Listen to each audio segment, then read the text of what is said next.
प्रिय विद्यार्थियों नमस्ते। आप देख रहे हैं आपका अपना YouTube चैनल और मैं हूं डॉक्टर सत्य मुदिता स्नेही, असिस्टेंट प्रोफेसर संस्कृत। हम गीति काव्य का स्वरूप देख चुके हैं। उसमें हमने देखा कि गीति काव्य को एक जो व्यवस्थित रूप दिया उसको देने वाले हैं प्रथम कवि कालिदास। कालिदास का ऋतु श्रृंगार गीति काव्य है और उसके बाद मेघदूत दूसरा गीति काव्य है, जो कि उनका बहुत ही सुसंस्कृत परिनिष्ठ काव्य है, जिसने गीति काव्य को एक अलग काव्य की धारा के रूप में प्रतिष्ठित किया है। तो मेघदूत, जैसा कि नाम से ही स्पष्ट है, मेघ को दूत बनाकर भेजा गया। कहाँ भेजा गया, किसके द्वारा भेजा गया, यही इसकी विषय वस्तु है। तो विषय वस्तु जानने से पहले मेरा आपसे एक निवेदन है कि अगर इस चैनल को आप पहली बार देख रहे हैं तो सबसे पहले सब्सक्राइब बटन को दबा लीजिए और उसके पास में ही बेल आइकन होता है, उसको दबाकर ऑल शब्द पे क्लिक करेंगे तो आपको इस चैनल पर डाले जाने वाले सभी वीडियो के नोटिफिकेशन तुरंत प्राप्त हो जाएंगे। तो आप इस चैनल की सदस्यता लेने के लिए क्या करेंगे, सब्सक्राइब कर लेंगे चैनल को, अर्थात इसकी सदस्यता ले लेंगे। तो आगे पढ़ते हैं हम। मेघदूत, मेघ को दूत बनाकर भेजा गया, किसके द्वारा? यक्ष है एक, जो देव जातियों में ही एक जाति होती है, वह जाति है यक्ष। उसने अपनी प्रियतमा यक्षिणी, यक्षिणी जो कौन है, प्रियतमा उसकी विशालाक्षी नाम की उसकी पत्नी है, उसके पास उसने मेघ को दूत बनाकर भेजा। भेजा किसने? यक्ष ने। यक्ष का क्या नाम है? हेममाली नाम का यक्ष है। अब दूत बना के भेजा है तो क्या कुछ ना कुछ संदेश तो दिया ही होगा। तो क्या संदेश दिया?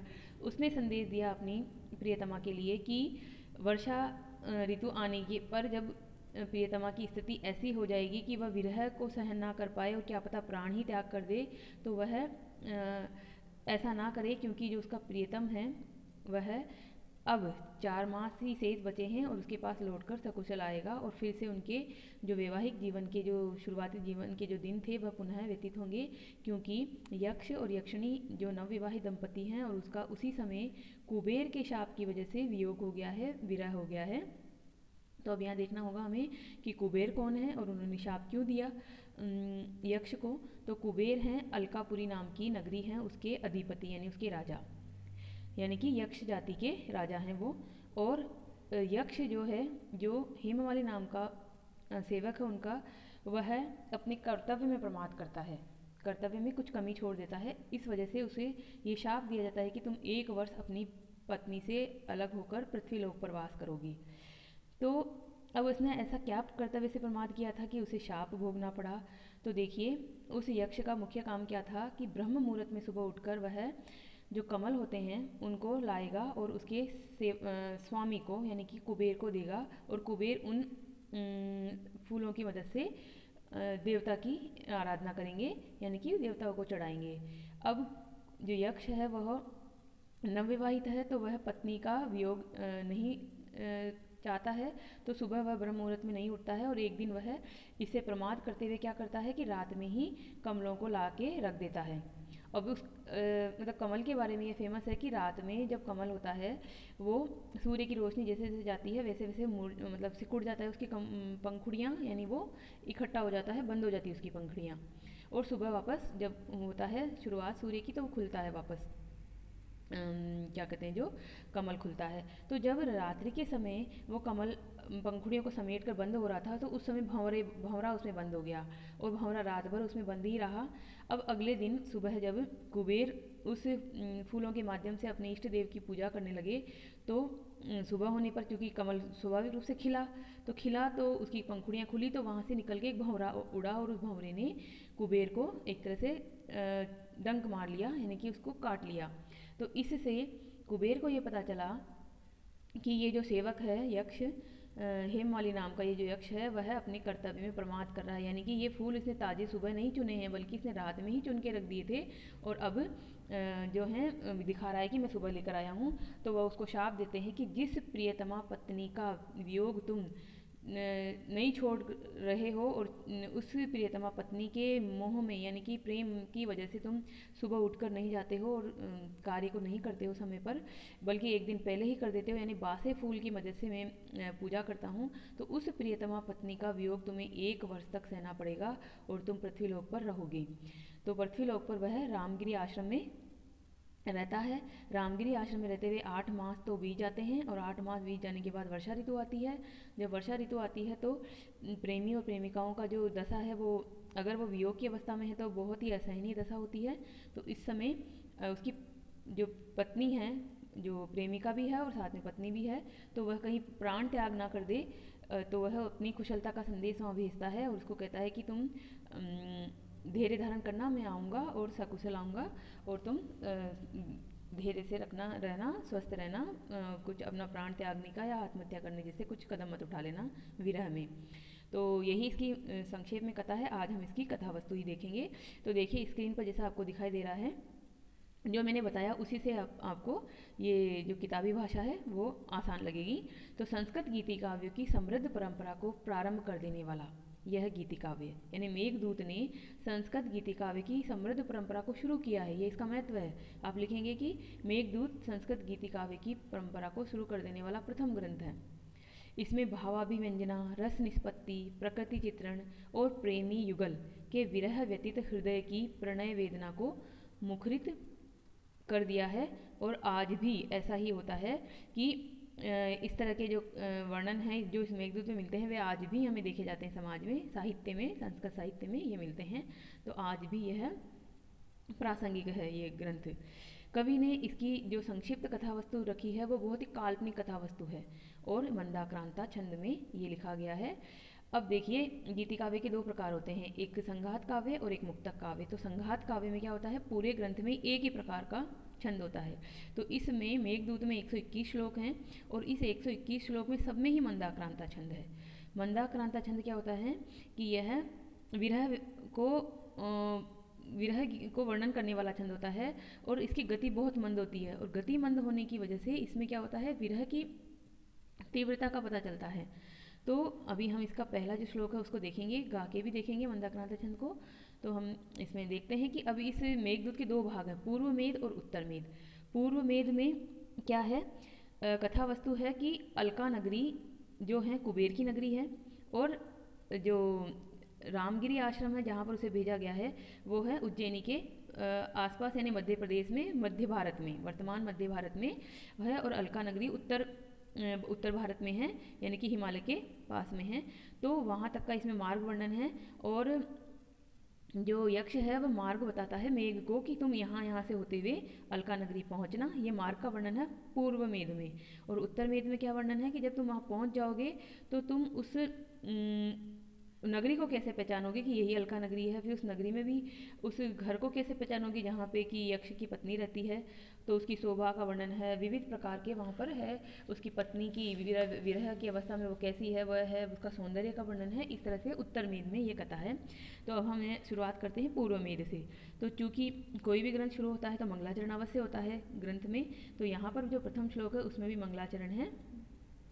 तो मंगलाचरण को देखने के लिए आपको मंदाक्रांता छंद के बारे में भी जानना होगा। मंदाक्रांता जो छंद होता है वो विरह की जो वेदना होती है उसको मंद मंद स्वर में बताता है, मतलब कि गति उसकी धीरे होती है पर उस धीरी गति से ही उसका तीव्रता प्रकट होती है।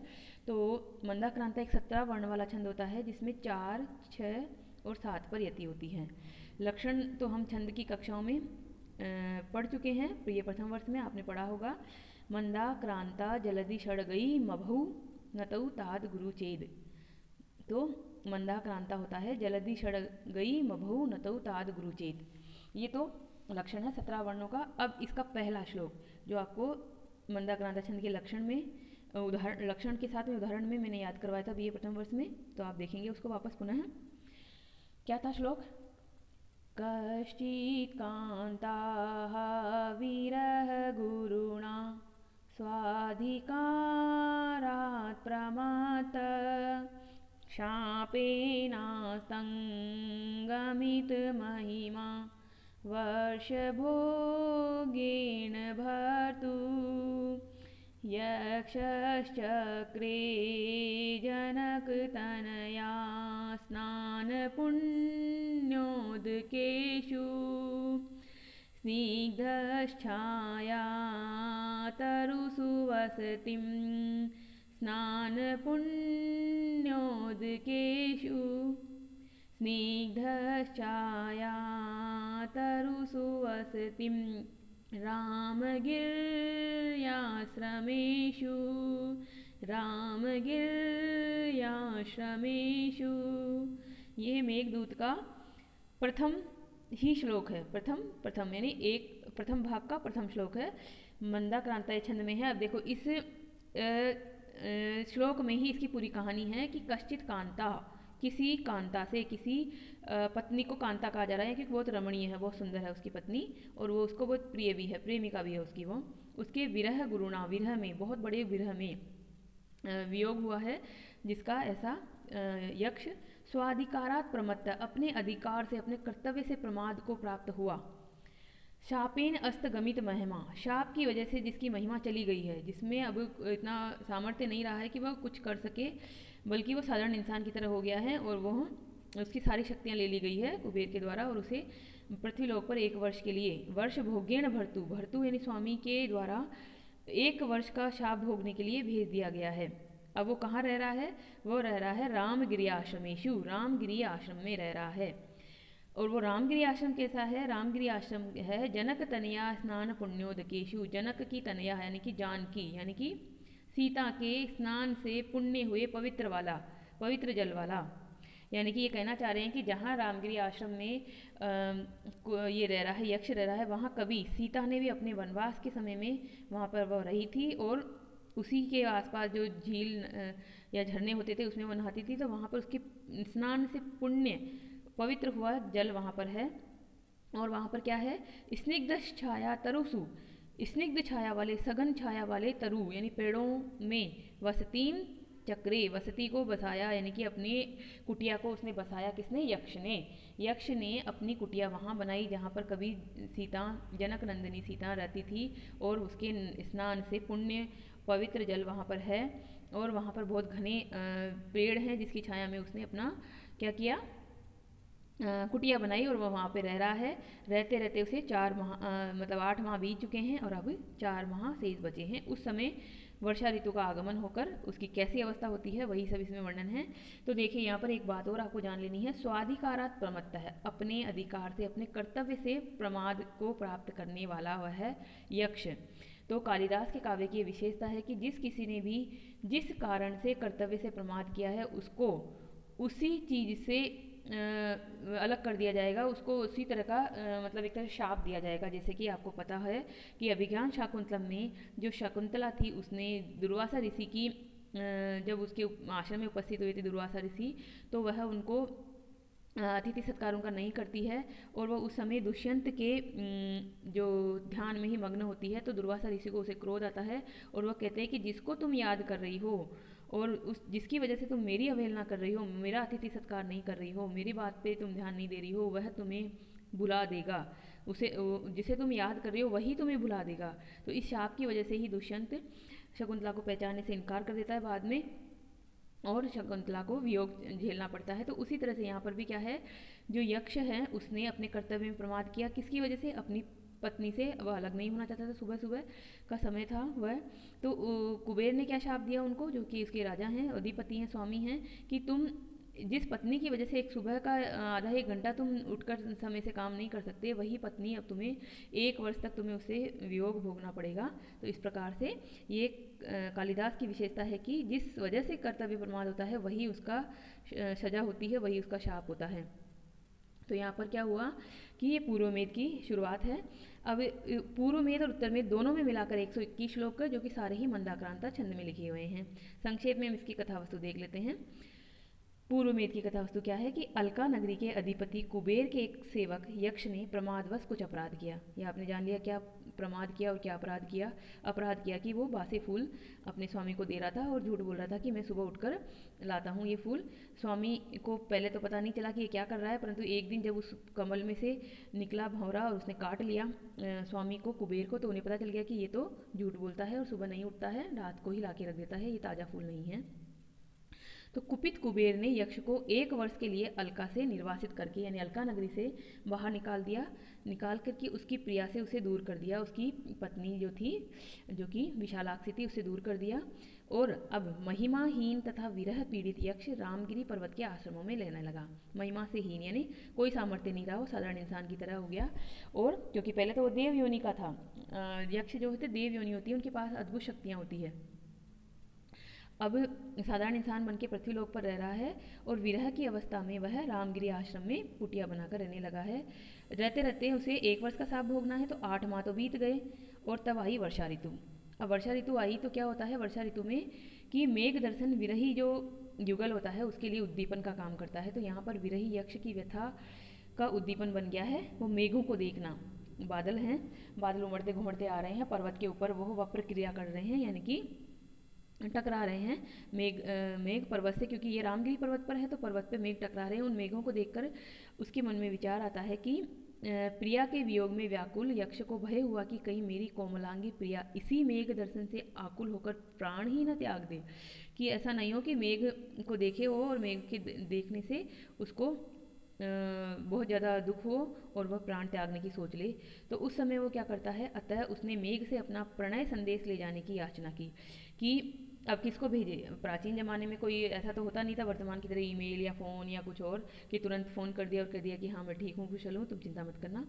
पर यहाँ पर संदेश भेजना है। संदेश भी मध्य प्रदेश का जो मध्य भारत का जो रामगिरी आश्रम है वहाँ से उत्तरी भारत में यानी हिमालय के स्थित जो अलका नगरी है वहाँ पर भेजना है। तो कैसे भेजें, तो उसने सोचा कि ये मेघ है, ये मेघ यहाँ से वहाँ जा रहा है। अब देखो यहाँ पर है ना कालिदास का एक भौगोलिक ज्ञान भी पता चलता है कि मेघ जो हैं वो भारत में मानसून जो होते हैं वो उत्तर से दक्षिण की ओर, जो दक्षिण से उत्तर की ओर जाते हैं, क्योंकि दक्षिण में हमारे है भारत के 3 तरफ से पानी से घिरा हुआ है, तो वहाँ से मेघ उठते हैं, यानी कि बादलों का निर्माण होता है समुद्र से, और वह होते होते ऊपर उत्तर की ओर जाते हैं और वहाँ वर्षा करते हैं हिमालय से टकराकर, और टकराने के बाद पुनः लौटता है। तो लौटता हुआ मानसून भी होता है, आता हुआ मानसून और लौटता हुआ मानसून, दोनों का ही इसमें कालिदास को अवश्य ज्ञान रहा होगा, तभी उन्होंने इस तरह का कहा कि मध्य भारत से होते हुए वो मेघ उत्तर की ओर जाएंगे और वहाँ पर वर्षा करेंगे और वापस हिमालय से वर्षा करके लौट कर आएंगे। तब पुनः यक्ष को ये संदेश देंगे कि तुम्हारी प्रेमिका भी ठीक है और तुम भी जल्दी ही इस विरह के टाइम को बिताओ और वापस अपनी प्रेमिका से प्रियतमा से मिलो।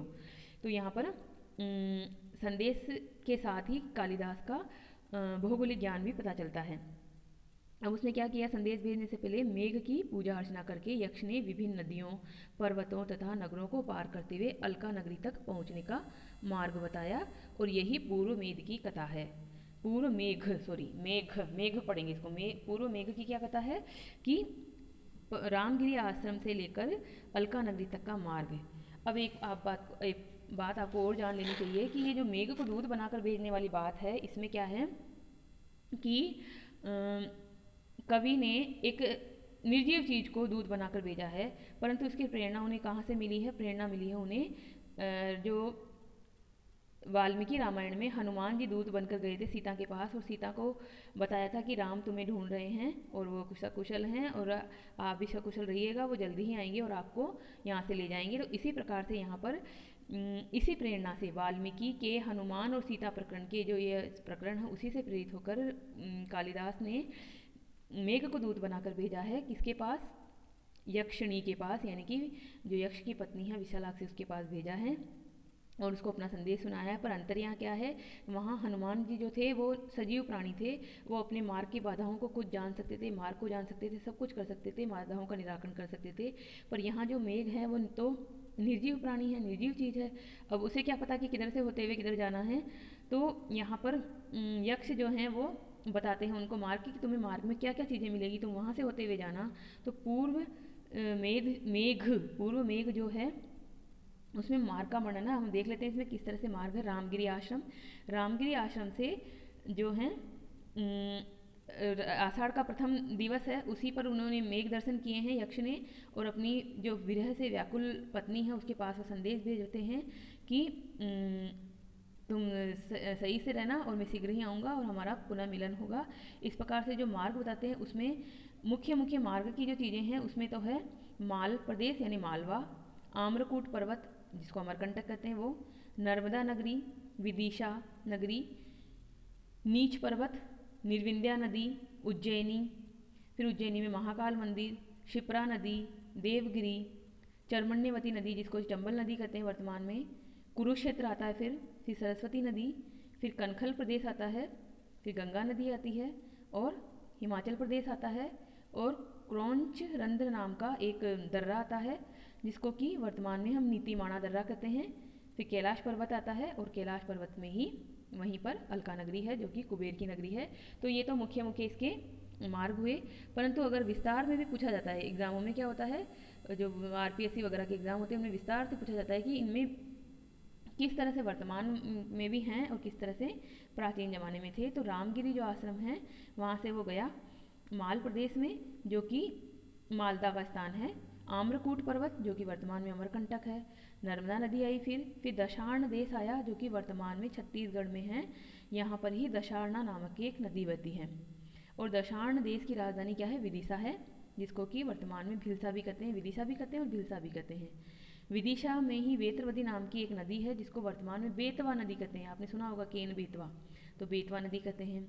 फिर विदिशा के पास ही नीचगिरी यानी कि नीचईगिरी नाम का एक पर्वत है, कुछ विद्वान इसको उदयगिरी मानते हैं। फिर वहाँ से ऊपर की ओर जाएंगे तो उज्जैन की ओर यात्रा होती है, वहाँ पर एक निर्विंध्या नदी आती है जो कि मालवा की एक नदी है जो विंध्यांचल से निकलती है। निर्विंध्या यानी विंध्यांचल से निकलने वाली एक नदी है, और कुछ के मतानुसार, कुछ विद्वानों के मतानुसार मालवा की जो वर्तमान में पार्वती नदी है वही निर्विंध्या नदी थी कालिदास के ग्रंथ मेघदूत में। फिर आती है सिंधु नदी। तो सिंधु नदी क्या है, मालवा की काली सिंधु नदी कहलाती है ये, और चंबल की सहायक नदी है ये, काली सिंधु या सिंधु कहेंगे तो सिंधु नदी है ये। अवंती प्रदेश आया फिर जो कि मालवा का पश्चिमी भाग है। अवंती की राजधानी ही विशाला है अर्थात उज्जैनी है जो कि वर्तमान में उज्जैन कहलाता है। आपको पता है उज्जैन अभी भी है, महाकाल का मंदिर यहाँ फेमस है। उज्जैनी में ही शिप्रा नदी आती है, शिप्रा नदी आज भी हमें मिलती है, यही नाम है इसका। उज्जैनी में ही महाकाल मंदिर है, और उसके बाद जाते हैं तो गंभीरी नदी आती है जो कि शिप्रा की सहायक नदी है, छोटी नदी है शिप्रा की। फिर देवगिरी आता है, तो देवगिरी क्या है, वर्तमान में देवगढ़ कहलाता है, और उज्जैन और मंदसौर के मध्य में विद्यमान है ये। फिर देवगिरी पर कार्तिकेय का मंदिर आता है, और चर्मण्यवती नदी आती है। चर्मण्यवती नदी जो है वर्तमान में चंबल नदी इसका नाम है, प्राचीन नाम चर्मण्यवती था। फिर दशपुर आता है, दशपुर को वर्तमान में मंदसौर कहते हैं या फिर दसोर कहते हैं, दसोर या दसपुर या मंदसौर एक ही बात है। फिर ब्रह्मावर्त नाम का एक जगह आता है जहाँ पर सरस्वती और द्विशतवती अर्थात घग्गर नदी के मध्य भाग का ये भाग है ब्रह्मावर्त। सरस्वती और द्विशतवती अर्थात घग्गर नदी के मध्य का भाग है ये। फिर हस्तिनापुर के उत्तर पश्चिम में कुरुक्षेत्र आ जाता है, और कुरुक्षेत्र के समीप है, इसमें अंबाला आदि है, यानी कि अभी वर्तमान में अंबाला जिसको हम कहते हैं वो है यहाँ पर, इसमें ही कुरुक्षेत्र जो कि वर्तमान में भी कुरुक्षेत्र कहलाता है। उसके बाद सरस्वती नदी आती है, और कुरुक्षेत्र के पास बहती हुई ये सरस्वती नदी तो मरुस्थल में विलीन हो गई कहीं पर।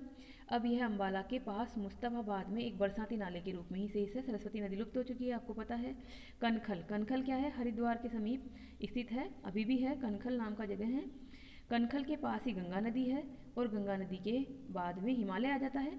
तो हिमालय के बाद ही क्रौंच रंध्र जो कि वर्तमान में कैलाश के मार्ग में एक दर्रा है, संभवतः तिब्बत में जाने वाला जो नीतिमाण दर्रा है वह यही है क्रौंच रंध्र। फिर कैलाश पर्वत आ जाएगा, और कैलाश पर्वत पर ही कैलाश शिखर है, वहाँ पर मानसरोवर के समीप शिवलिंग की आकृति का एक पर्वत है, और वहीं पर मानसरोवर झील भी है। तो यह है, अब मानसरोवर आ गया तो मानसरोवर में अलका नगरी आ जाएगी जो कि कैलाश के समीप ही गंगा तट पर स्थित यक्षों की नगरी है, क्योंकि ये यक्ष है ना, तो यक्षों की ये नगरी है। इस प्रकार से हमें पूर्व मेघ में क्या मिला, मध्य भारत के रामगिरी आश्रम से लेकर उत्तर भारत के अलकापुरी तक का मार्ग मिला जो कि कैलाश है यानी तिब्बत तक आगे है। वहाँ पर गंगा कैलाश के समीप गंगा तट पर स्थित है यक्षों की नगरी, क्योंकि गंगा का जो प्रारंभिक मुहाना है जहाँ से गंगा निकलती है उसको भी तो गंगा ही कहेंगे ना, तो गंगा के किनारे पर स्थित है यक्षों की नगरी यानी कि कुबेर की नगरी। वहीं रहता था यक्ष, और वहीं से उसे शापवश धरती के मध्य भाग पे आना पड़ा, यानी कि मध्य भारत में आना पड़ा, और वो वियोग की अवस्था में अभी है। तो यहाँ पे वर्षा ऋतु का भी बहुत ही सुंदर वर्णन है। ये पूर्व मेघ की कथा है। अब आता है उत्तर मेघ। उत्तर मेघ में क्या होता है कि मेघ पहुँच गए हैं अलका नगरी में। अब अलका नगरी पहुँचने के बाद में क्या होता है कि वो पहचानेंगे कैसे कि यही अलका नगरी है। तो अलका नगरी तक पहुंचने का मार्ग तो उन्होंने बता दिया, यही पूर्व मेघ की कथा है। उत्तर मेघ में यक्ष अलका नगरी एवं वहां के निवासियों के संक्षिप्त वर्णन के पश्चात उस रम्य नगरी में स्थित अपने घर की पहचान एवं विविध शोभा का वर्णन करता है। यानी कि अलका नगरी के निवासियों का वर्णन, उसके बाद उस घर की पहचान जहाँ पर कि उसकी प्रियतमा रहती है और उसकी विविध शोभा। अब देखिए, आपको पता है कि अलका नगरी कुबेर की नगरी, और कुबेर तो जो है धन के राजा होते हैं।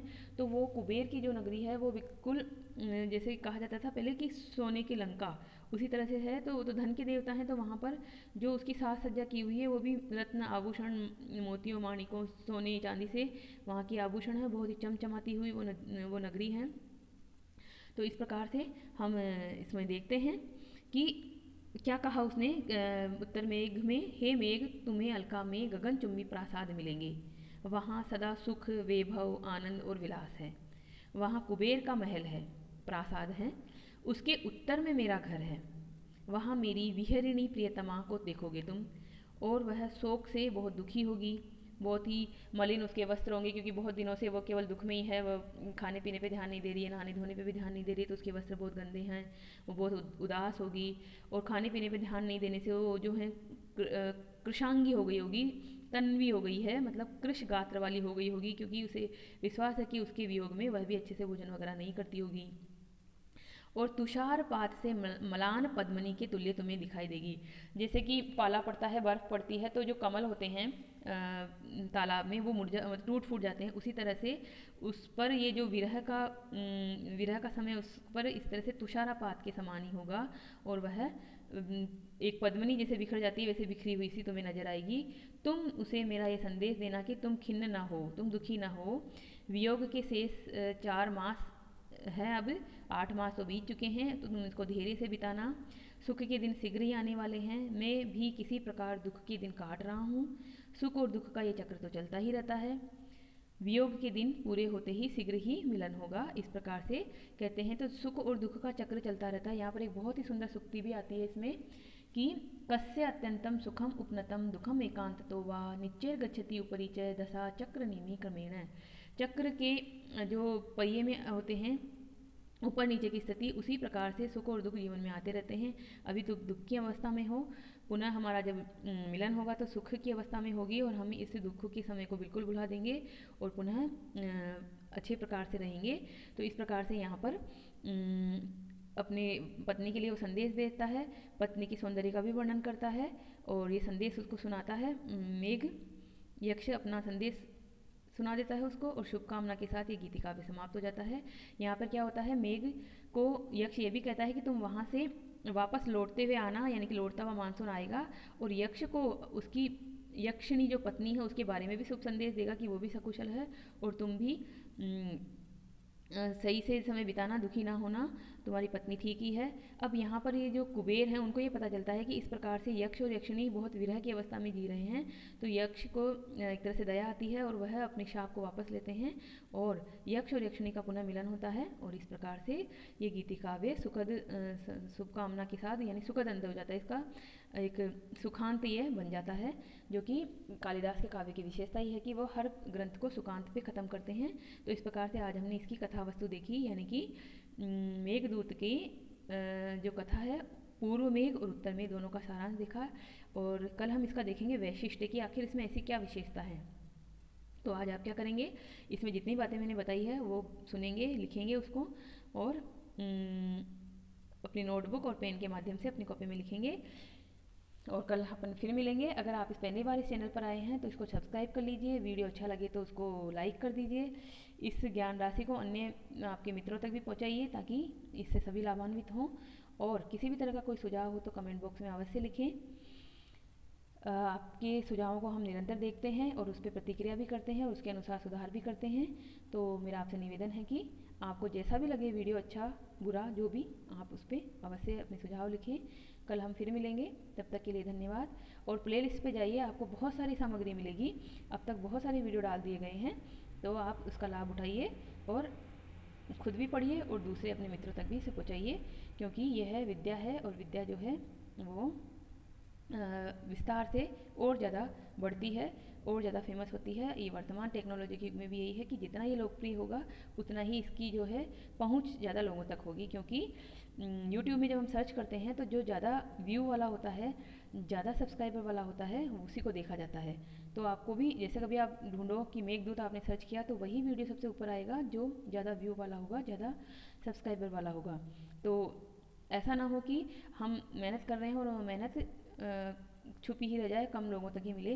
तो आप इसको लोकप्रिय भी बनाइए, आप अपना भी फ़ायदा कीजिए और दूसरों का भी कीजिए। धन्यवाद, कल फिर मिलेंगे।